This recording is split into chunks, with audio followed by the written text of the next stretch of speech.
Filipenses 2, versículo 12, dice: por tanto, amados míos, como siempre habéis obedecido, no como en mi presencia solamente, sino mucho más ahora en mi ausencia, ocupaos en vuestra salvación con temor y temblor. Porque Dios es el que en vosotros produce así el querer como el hacer por su buena voluntad. Haced todo sin murmuraciones y contiendas, para que seáis irreprensibles y sencillos, hijos de Dios sin mancha, en medio de una generación maligna y perversa, en medio de la cual resplandecéis como luminares en el mundo, asidos de la palabra de vida, para que en el día de Cristo yo pueda gloriarme de que no he corrido en vano, ni en vano he trabajado. Y aunque sea derramado en libación sobre el sacrificio y servicio de vuestra fe, me gozo y regocijo con todos vosotros, y asimismo gozaos y regocijaos también vosotros conmigo. Oramos. Señor, te damos gracias por esta porción, pedimos que podamos disfrutarla, que podamos sacar provecho de esta enseñanza y que nos motive a vivir un poquito más y que seamos obedientes.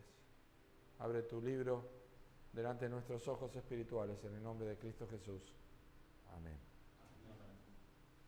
El sermón de esta noche se titula El dónde, el quién y el cómo de la misión de la Iglesia. Hemos estado viendo sobre la misión de la Iglesia y durante el mes de noviembre, por lo menos hasta el próximo domingo, vamos a estar viendo sobre este tema. Hay tres cosas importantes para mí: dónde, quién y cómo, en los versículos que leímos, especialmente de versículos 12 al 16.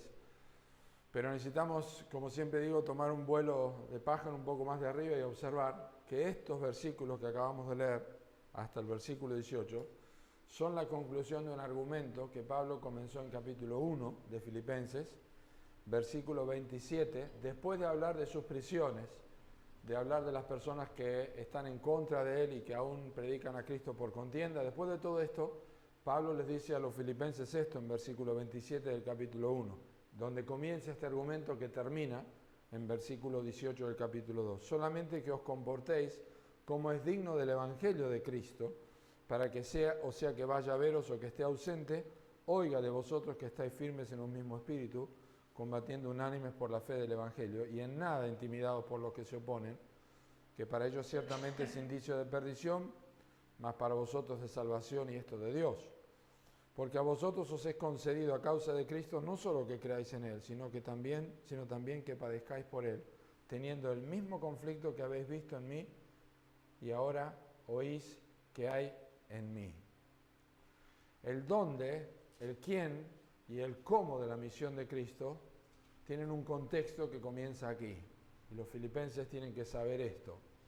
Pablo está allí preso y él desea que ellos entiendan que aunque está preso, él sigue predicando, el Evangelio no está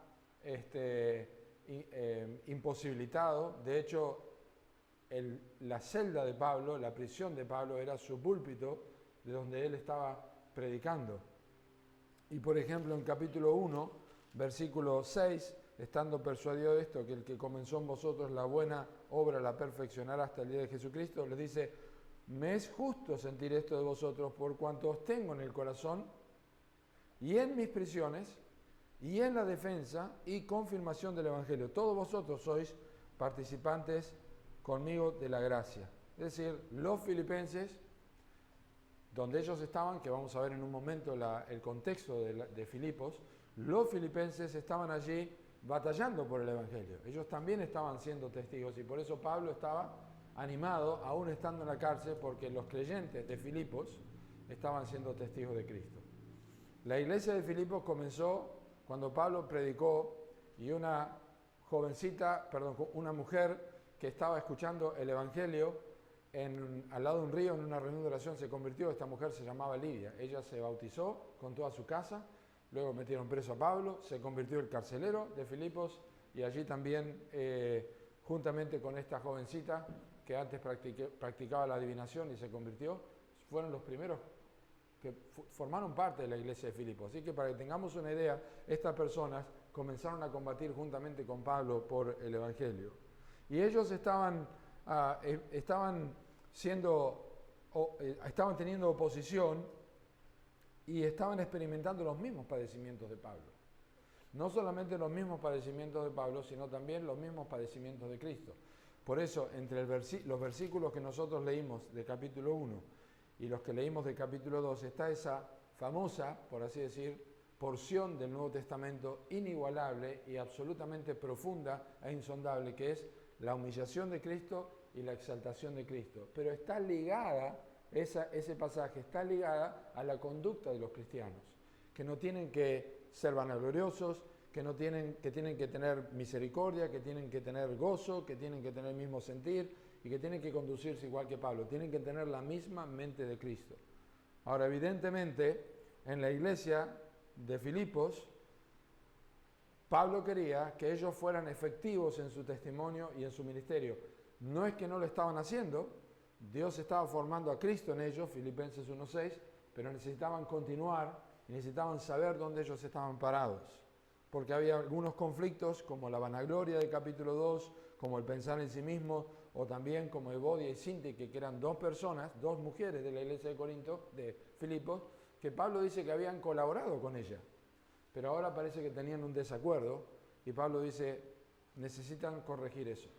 Ustedes tienen que combatir juntamente con el Evangelio, pero tienen que hacerlo de una forma correcta. Entonces, no era justificación para que ellos no se esforzaran con su mente, con su corazón y en su conducta para mostrar una obediencia necesaria al Evangelio de Cristo. Entonces, previo a la exhortación de una obediencia como la que vamos a ver en versículos 12 al 16, les recuerda que Cristo fue la persona obediente hasta la muerte y muerte de cruz. Vino con una misión del Padre, completó la obra que el Padre le mandó, redimió a su iglesia, compró a su iglesia a través de su sangre, y ahora la iglesia, como hemos estado viendo, es testigo de Cristo. Recibiréis poder cuando haya venido sobre vosotros el Espíritu Santo y me seréis testigos. Pero ser testigos de Cristo no es suficiente si nosotros olvidamos el contexto en el cual estamos. Así que, ¿dónde lleva a cabo la iglesia su misión? Bueno, obviamente en el mundo, pero queremos pensar en lo que dice el versículo 15 de capítulo 2. Para que seáis irreprensibles y sencillos, hijos de Dios sin mancha, en medio de una generación maligna y perversa. Esto no ha cambiado, esto ha empeorado. Pero déjenme decirles cómo el apóstol Pablo entendía que los filipenses estaban en una generación maligna y perversa. Filipos era una ciudad, en su origen era una ciudad griega muy estratégica. Estaba al lado de un río y era una ciudad muy cosmopolita, había gente de todos lados. Era una región muy rica en oro, con minas de oro, y el papá de Alejandro Magno, conocido, el rey Alejandro Magno, Filipo de Macedonia, le puso el nombre a esta ciudad después de conquistarla, y le puso el nombre Filipos, en su honor, por eso se llaman filipenses. Luego los romanos conquistaron Filipos en el siglo II y la convirtieron en una provincia romana. Y en el año 42, antes de Jesucristo, es decir, antes que naciera el Señor Jesucristo, hubo una batalla muy grande donde murieron 40.000 soldados que se enfrentaron y marcó el fin de la República Romana e inició el Imperio Romano. Y después de esa batalla, Filipos fue repoblada por muchísimos soldados veteranos romanos, pero que lamentablemente estaban llenos de violencia, estaban llenos de idolatría, de paganismo, de corrupción y de perversidad. Esas eran las personas que estaban viviendo en Filipos cuando Pablo llegó a predicar el Evangelio y estas personas se convirtieron. Así que cuando Pablo habla de una generación maligna y perversa, estamos hablando de esta clase de personas que habían propagado toda la idolatría, el paganismo y la corrupción en una ciudad muy pequeña, en una ciudad muy transitada, pero donde había cristianos. Por eso Pablo habla de malignos y perversos. Y antes de describir algunas de estas cosas teológicamente, para que entendamos que no es diferencia donde nosotros estamos hoy día, déjenme mencionarles que la idea de Pablo al mencionar maligno y perverso está hablando de algo sumamente torcido. La palabra maligno es la palabra escolios, de donde viene la palabra escoliosis, algo torcido, como la columna cuando se tuerce. Y la palabra perverso tiene que ver con algo que se aparta voluntariamente de lo que está bien.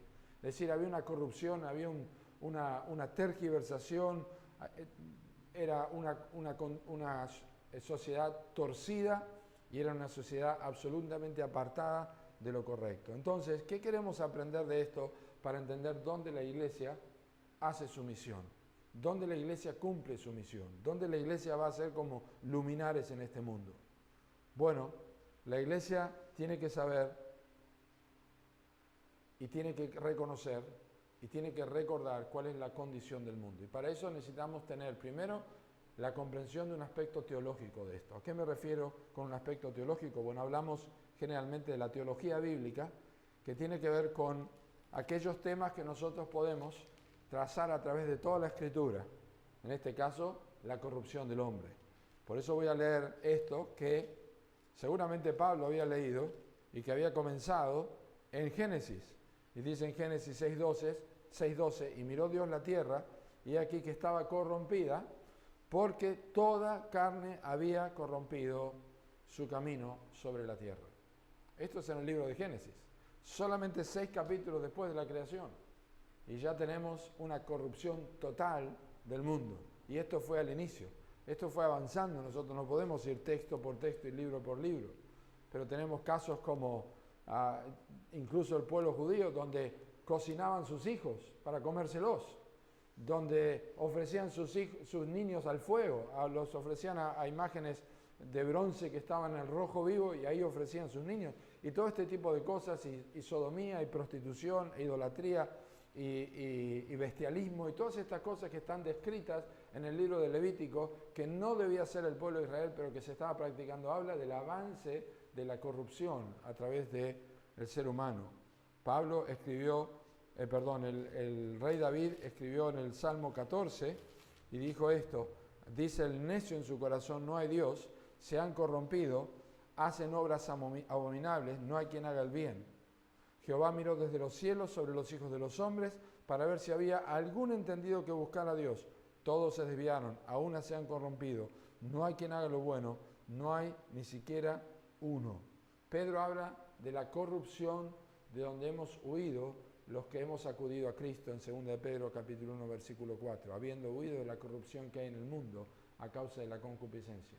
¿Por qué hablamos de la necesidad de entender y recordar dónde estamos, dónde hacemos nuestra misión en este mundo? Necesitamos entender que teológicamente es claro a través de toda la Escritura que el mundo donde nosotros evangelizamos es un mundo corrupto, está corrompido completamente. Y esto puede sonarnos extraño porque nosotros tenemos amistades, tenemos familiares donde compartimos una comida, donde tenemos un momento de alegría, donde vamos, compramos y venimos, y no nos parece, a menos que escuchemos algo en la televisión o veamos algo que es trágico, no estamos pensando en la corrupción, pero esto es lo que la Biblia enseña. Y lo notamos cuando empezamos a predicar el Evangelio. La enemistad contra Dios que hay en el corazón.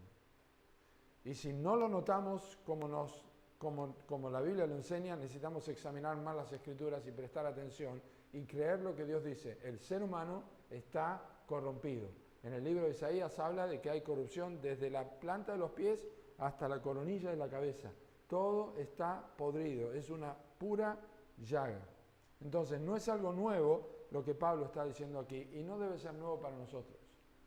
Tenemos un mundo corrupto. La iglesia no procura mejorar el mundo. La iglesia predica para que el corazón del hombre sea regenerado, no para que sea remojado en agua. Está muerto espiritualmente. También sabemos que este mundo provee para el cristiano una batalla continua. Dice el libro de Tito, capítulo 2, versículo 11, la gracia de Dios se ha manifestado para salvación a todos los hombres, enseñándonos que renunciando a la impiedad y a los deseos mundanos, vivamos en este siglo sobria, justa y piadosamente, aguardando la esperanza bienaventurada y la manifestación gloriosa de nuestro gran Dios y Salvador Jesucristo. Es un mundo que está lleno de impiedad y deseos antagónicos a Dios, deseos mundanos, no deseos celestiales. Y esto habla de la batalla que tienen los creyentes. Prácticamente tienen que batallar en una decisión simultánea de renunciar a algo, que es una palabra muy fuerte, es la palabra que se usa para la negación de Pedro, absolutamente, no te conozco, no quiero saber nada, no sé quién sos. Esta es la idea de cómo uno tiene que renunciar y tiene que vivir piadosamente en Cristo Jesús. Esto es una batalla, pero es una batalla que ocurre en un mundo corrupto, que continuamente está generando para nosotros tentaciones. También es una opresión esperable. Observen lo que dice en el libro de Proverbios, en el capítulo 1. Tenemos una opresión en este mundo, no podemos descuidar esta verdad. En Proverbios capítulo 1, versículo 10, dice: Hijo mío, si los pecadores te quisieren engañar, no consientas. Si dijeren, ven con nosotros, pongamos acechanza para derramar sangre. Acechemos sin motivo al inocente, los tragaremos vivos como el Seol, y enteros como los que caen en un abismo. Hallaremos riqueza de toda clase, llenaremos nuestras casas de despojos, echa tu suerte con nosotros, entre nosotros, tengamos todos una bolsa. Hijo mío, no andes en camino con ellos. Aparta tu pie de sus veredas, porque sus pies corren hacia el mal y van presurosos para derramar sangre. Miren capítulo 2, versículo 11. La discreción te guardará, te preservará la inteligencia, para librarte del mal camino, de los hombres que hablan perversidades, que dejan los caminos derechos, para andar por sendas tenebrosas, que se alegran haciendo el mal, que se huelgan en las perversidades del vicio, cuyas veredas son torcidas y torcidos sus caminos. Esta es la sociedad en la cual vivía con constantes tentaciones como nosotros los filipenses y que nosotros vivimos también hoy. Hay todo tipo de opresión, todo tipo de engaño. Hay que mentir en el trabajo, o no debemos hacerlo, pero se nos tienta a mentir en el trabajo, se nos tienta a mentir en los negocios, se nos tienta a pasar por alto una falta o una mentira de otra persona. Somos a veces oprimidos a ciertas cosas que son corruptas y estamos tentados. Es un mundo donde nosotros tenemos que predicar el Evangelio igual. Es una descripción que hace Dios en Romanos capítulo 1, versículo 29, sobre la condición del hombre, y dice que los que no tuvieron en cuenta a Dios están atestados de toda injusticia. De toda injusticia, fornicación, perversidad, avaricia, maldad, llenos de envidia, homicidios, contiendas, engaños, malignidades. Esto lo dice Dios. Dios dice que estamos en un mundo atestado, completamente atestado, corrupto e incapaz de ser solucionado aparte del Evangelio. Y por supuesto el Señor Jesucristo quería que nosotros lo sepamos cuando Él dijo en Mateo capítulo 10, versículo 16, he aquí yo os envío como ovejas en medio de lobos. Sé pues prudentes como serpientes y sencillos como palomas. Yo los envío como ovejas en medio de lobos. Cristo nos está diciendo que nosotros debemos prestar atención la condición en la cual, o el lugar donde nosotros somos enviados. No es un lugar fácil. El mundo donde la iglesia está, el mundo donde la iglesia tiene que hacer la misión, es un lugar complicado. Esa es la condición del mundo. No solamente esto, el mundo provee oposición a los cristianos. Juan capítulo 15, el Señor dijo esto, en Juan 15, versículo 18, si el mundo os aborrece, sabed que a mí me ha aborrecido antes que a vosotros. Si fuerais del mundo, el mundo amaría lo suyo, pero porque no sois del mundo, antes yo os elegí del mundo, por eso el mundo os aborrece. No es normal que un creyente nunca tenga conflictos. No es normal que un creyente nunca tenga que batallar con su conciencia frente a la corrupción de este mundo, ya sea económicamente, ya sea por diferentes razones, ya sea por amistades que tiene que decir no, familiares, conversaciones que tiene que evitar. No es común que nunca tenga problemas. ¿Qué mal habré hecho para que todo el mundo hable bien de mí? Es el dicho que siempre utilizo.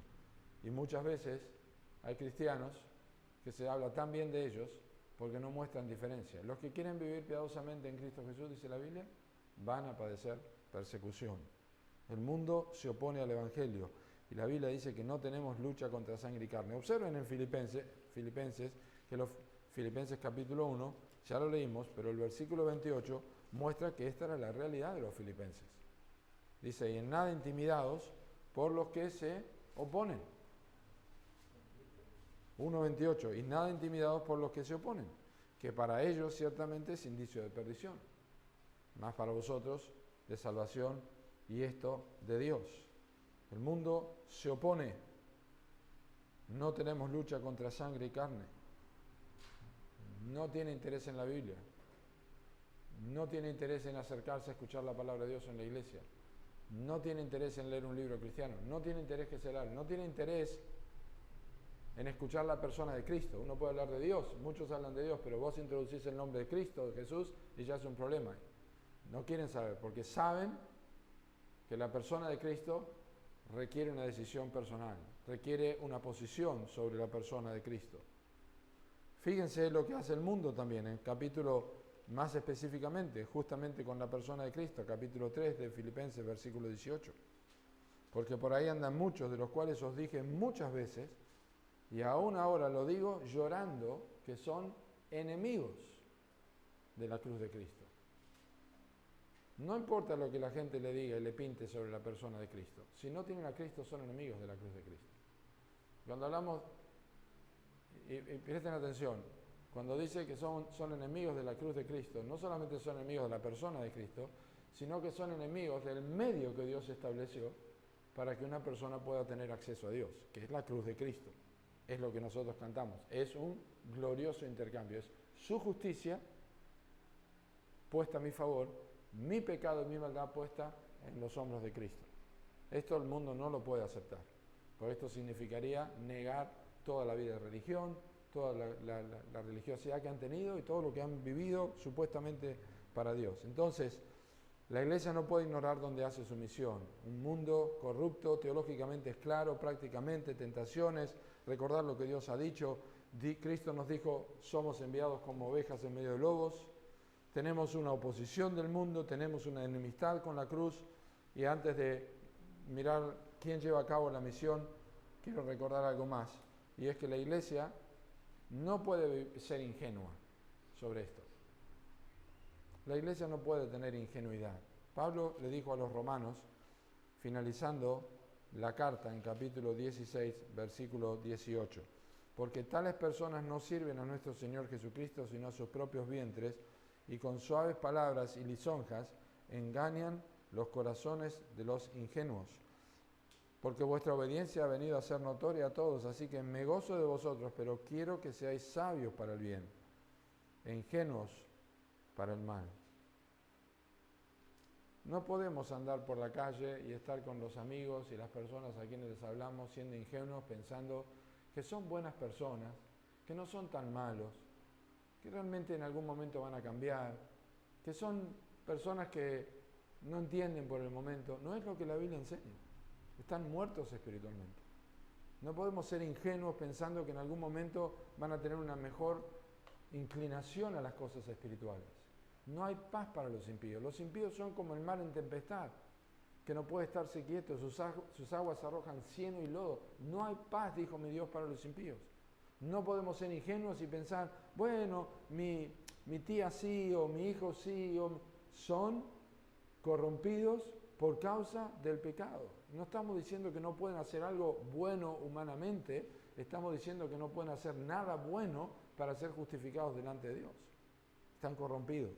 Y nosotros no podemos ser ingenuos y olvidar estas cosas. Y los creyentes muchas veces dejan entrar a sus vidas esta ingenuidad a través de lo que escuchan por la televisión, la música que escuchan, porque parece cristiana, porque lo que ven por internet, lo que miraron en Facebook, lo que vieron en Instagram, el posteo que hicieron, mirá quién lo dijo, y lo dijo la Madre Teresa de Calcuta. ¿Y qué me importa la Madre Teresa de Calcuta? No es lo que la Biblia enseña. No estoy diciendo que hizo todo mal, pero no es lo que la Biblia enseña, no son los modelos que nosotros seguimos. Básicamente, nosotros no podemos vivir como vivíamos antes. ¿Qué dice Efesios capítulo 2, versículo 2? En los cuales anduvisteis en otro tiempo, siguiendo la corriente de este mundo, conforme al príncipe de la potestad del aire, el espíritu que ahora opera en los hijos de desobediencia. No podemos ser ingenuos y seguir la misma corriente. Seguís participando con las personas falsas, seguís participando con las personas o seguís participando en un vocabulario vulgar, o seguís participando con amistades que te conducen a hacer cosas que no podés seguir la misma corriente. No puedes ser tan ingenuo pensando que, bueno, es la forma que los puedo ganar para Cristo. No, la forma que ganamos para Cristo es, lo vamos a ver ahora, siendo lo que somos, hijos de Dios.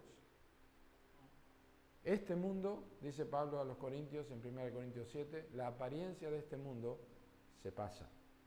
No podemos nosotros ser ingenuos. Es un mundo corrupto y es donde la iglesia tiene que hacer la misión. No estamos mejorando el mundo. Estamos predicándoles el Evangelio porque están perdidos, como nosotros lo estábamos. ¿Quién lleva a cabo la misión? Versículo 15 de Filipenses 2 lo dice: los hijos de Dios, para que seáis irreprensibles y sencillos, hijos de Dios sin mancha. Los hijos de Dios pueden llevar a cabo la misión. Recibiréis poder cuando haya venido sobre vosotros el Espíritu Santo, y me seréis testigos en toda Jerusalén, en Judea, en Samaria, hasta el último de la tierra. El Espíritu Santo viene a morar en los hijos de Dios. Los hijos de Dios son los que se han arrepentido de sus pecados y han creído en Cristo. Mas a todos los que lo recibieron, a los que creen en su nombre, les dio potestad de ser hechos hijos de Dios. Y este es un texto muy interesante, el que voy a leer ahora, del libro de los Salmos, porque el salmista en el Salmo 50 dice en versículo 14: sacrifica a Dios alabanza y paga tus votos al Altísimo, e invócame en el día de la angustia, te libraré y tú me honrarás. Y inmediatamente dice el versículo 16: pero al malo dijo Dios, ¿qué tienes tú que hablar de mis leyes y que tomar mi pacto en tu boca? Vos no tenés nada que ver con esto. Son los hijos de Dios los que hacen la misión en este mundo. La religión no puede hacer esto. Solamente los hijos de Dios tienen una misión que tienen que compartir. En el libro de Hechos, en capítulo 19, nos dice que había unos hombres, hijos de un sumo sacerdote, 7 hijos que echaban fuera o querían echar fuera demonios, pero no podían hacerlo. Y el demonio le dijo: a Jesús conozco y sé quién es Pablo, pero ustedes no tengo idea de quién son. No tenían la posibilidad de predicar porque no eran hijos de Dios. La Biblia es clara en cuanto a esto. En Juan capítulo 12 nos habla de que los fariseos creían que Dios era su padre. Jesús les dijo: vosotros sois de vuestro padre el diablo. Dios no es vuestro padre. Ustedes no pueden escuchar la palabra de Dios, no pueden entender por qué no son hijos de Dios. Solamente los hijos de Dios entienden a Dios. Y hay personas que creen que pueden apartarse de Dios de una forma buena, como los fariseos. Los fariseos se apartaban de Dios a través de un buen camino. ¿Cómo era esto? Bueno, yo no soy como este otro. Yo ayuno, yo doy ofrenda, yo hago limosna, etcétera, etcétera. Yo no soy como ellos, pero se está apartando de Dios de la misma forma. Y hay muchas personas que creen que esa es su religión y que creen que son testigos de Dios, pero no es así. No es la religión. Los hijos de Dios son guiados por el Espíritu de Dios, Romanos 8:14. Todos los que son guiados por el Espíritu de Dios, estos son hijos de Dios. Los hijos de Dios tienen el testimonio del Espíritu de que son hijos de Dios, Romanos 8:16. El Espíritu mismo da testimonio a nuestro espíritu de que somos hijos de Dios.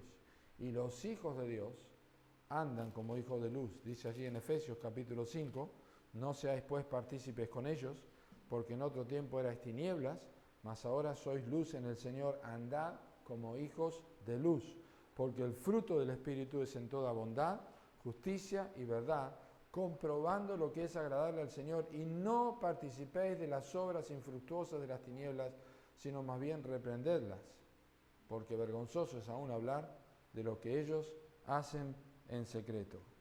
Así que son los creyentes, son los hijos de Dios, los que son llamados a estar en medio, dice el versículo 15, para que seáis irreprensibles y sencillos, hijos de Dios sin mancha, en medio de una generación o un mundo perverso.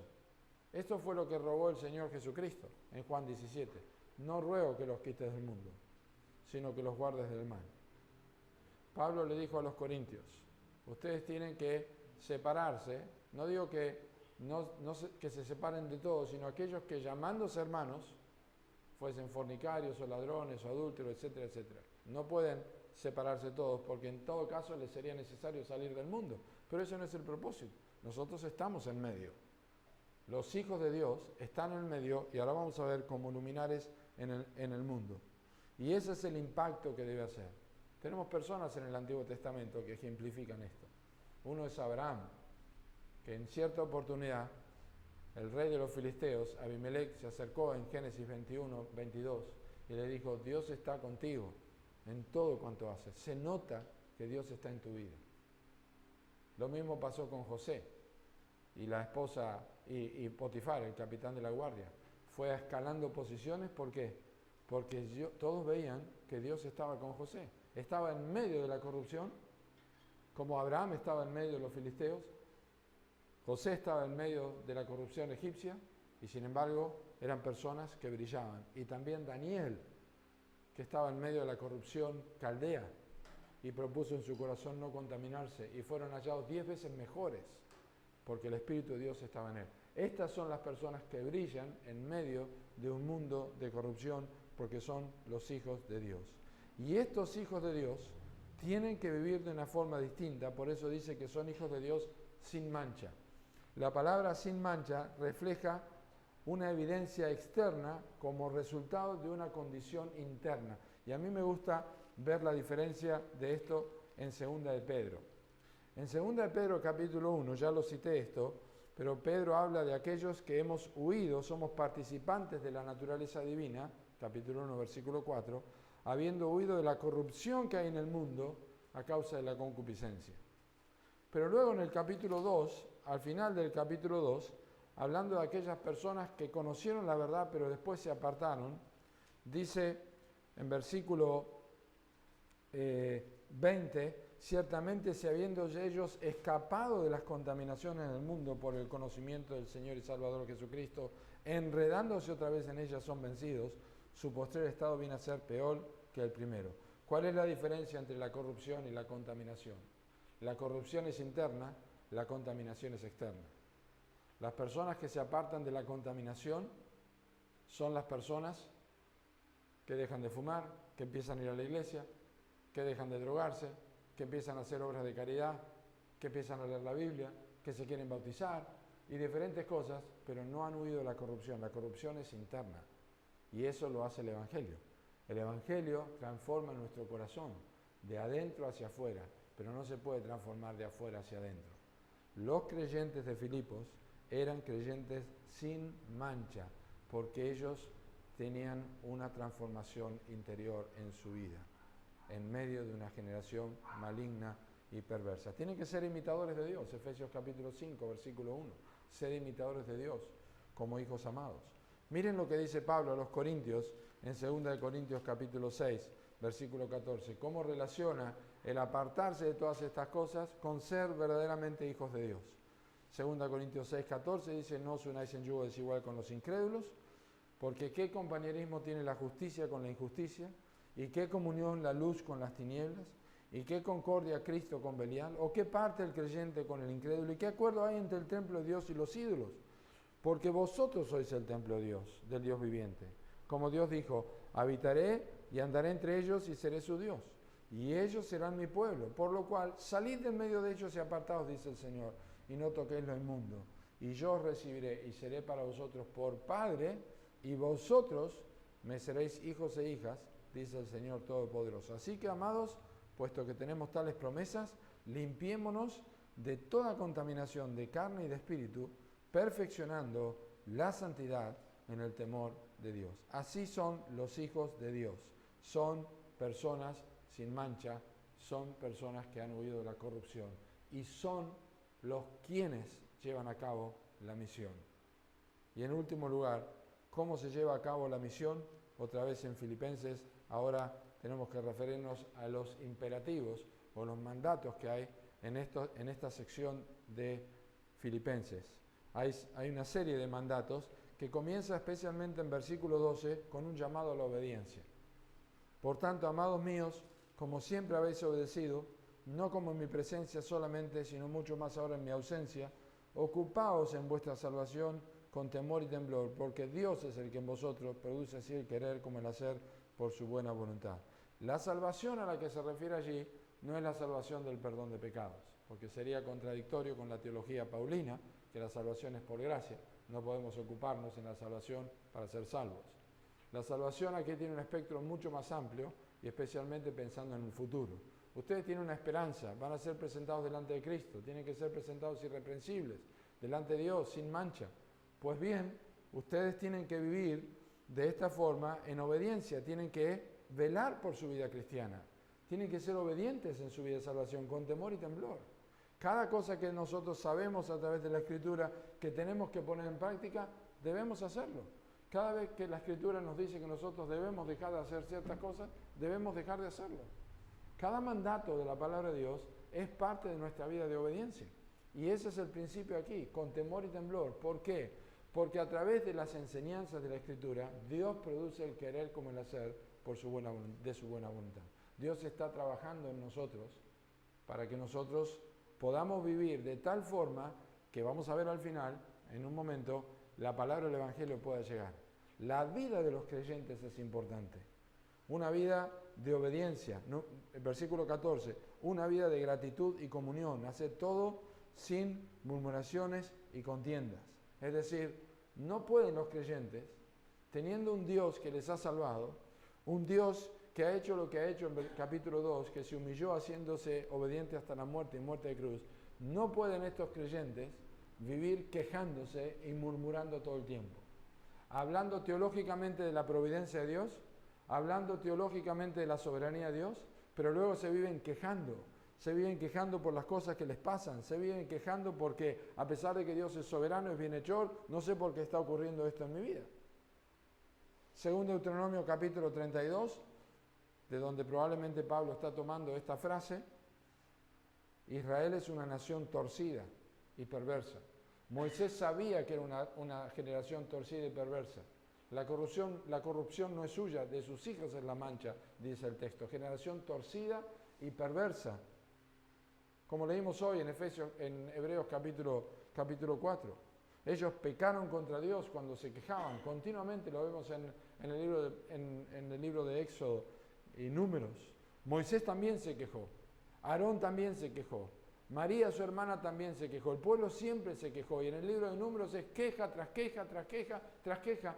Y la Biblia usa en el Nuevo Testamento estos ejemplos para recordarnos a nosotros que no debemos quejarnos. Porque nosotros tenemos toda la película. Nosotros sabemos todo esto. Y no vamos a ser efectivos en el mundo si nosotros decimos una cosa con nuestros labios y vivimos otra cosa en nuestra vida. Ese no es el cómo de hacer la misión. No podemos ser creyentes que se quejan. No podemos ser creyentes que vivimos disociados de la comunión unos con otros, que no saludamos a uno, no saludamos al otro porque me parece que me dijo y no sobrellevamos los unos las cargas de los otros. No está bien, no es la forma de hacer la misión, no es lo que la Biblia enseña. Por eso el versículo dice que tenemos que vivir, versículo 15, también otro mandato, ser irreprensibles y sencillos. Irreprensibles y sencillos. Eso es lo que comunica estas dos palabras, es una vida que no puede ser apuntada con el dedo y es una vida que no tiene mezcla, o sea que es una vida transparente. Esta persona vive lo que cree, irreprensibles y sencillos, sin mancha, en medio de una generación maligna y perversa. Y luego repite otra vez, en medio de la cual, y aquí viene un punto importante, es claro a través del Sermón del Monte, vosotros sois la luz del mundo, en medio de la cual resplandecéis como luminares en el mundo. Eso es lo que Pablo está diciendo a los filipenses. Si quieren realmente cómo debemos hacer la misión, tenemos que brillar. Tenemos que ser creyentes que marcamos la diferencia. Como compartí esta mañana, los joyeros, cuando tienen que mostrar una piedra preciosa, un anillo o lo que sea, ponen un paño de color negro para que se vea muchísimo mejor. Y si no es buena la joya, se nota con un fondo negro. Y eso es como nosotros estamos. El paño negro de este mundo corrupto es donde nosotros tenemos que brillar. Si nuestra vida está opacada, nosotros no brillamos, nosotros no mostramos a Cristo, no marcamos la diferencia en una reunión de amigos, en una situación en nuestra casa, en un contexto comercial o donde sea, no marcamos la diferencia, no estamos iluminando, no estamos siendo útiles, no estamos siendo lo que debemos ser. Tienen que resplandecer, no simplemente iluminar, tienen que resplandecer, se tiene que notar como una noche estrellada donde no hay luna y se puede ver aquí en el Valle de la Luna, aquí en Roca se puede ver, es precioso, cuando no hay, se puede observar las estrellas, es precioso como se ve. Así es como son los creyentes. Algunas estrellas iluminan más que otras, pero todas brillan y se notan. Y así tienen que ser los cristianos. Así es como debe hacerse la misión en el mundo. Y finalmente, obviamente, lo que ayuda la ayuda o el apoyo que da nuestro testimonio es cuando nosotros tenemos la palabra de vida, que es lo que dice el versículo 16. Asidos de la palabra de vida, para que en el día de Cristo yo pueda gloriarme de que no he corrido en vano, ni en vano he trabajado. Les digo la verdad, uno puede tener la Biblia, y puede leer la Biblia, y puede predicar la Biblia, pero si no predica con su vida, lo cantamos en una canción hoy, si no predicamos con nuestra vida, con nuestra propia vida, no podremos hacer nada con la Escritura, pero necesitamos la palabra de Dios. Nuestras vidas no transforman corazones, nuestras vidas reflejan el mensaje que nosotros predicamos, pero lo que transforma a las personas es el mensaje del Evangelio. Y esto es parte del cómo hacemos la misión. La misión no la hacemos con buenas obras, la misión la hacemos con la palabra de Dios y alumbramos con nuestras buenas obras, pero lo hacemos con la palabra de Dios. Predicamos el Evangelio, hablamos de Dios, hablamos del hombre, hablamos de Cristo, hablamos del arrepentimiento y nuestras vidas tienen que reflejar esa verdad. Que Dios nos ayude a recordar el dónde, un mundo corrupto, hacemos la misión, el quién somos nosotros, renacidos, los hijos de Dios, y el cómo, a través de una vida que no tiene quejas, una vida de obediencia, una vida irreprensible, una vida sencilla y una vida que está iluminando y está predicando el Evangelio con las Escrituras en la mano y reflejándolo con la vida que llevan. Vamos a orar. Señor, te damos gracias por tu palabra, te agradecemos por las verdades que acabamos de recordar.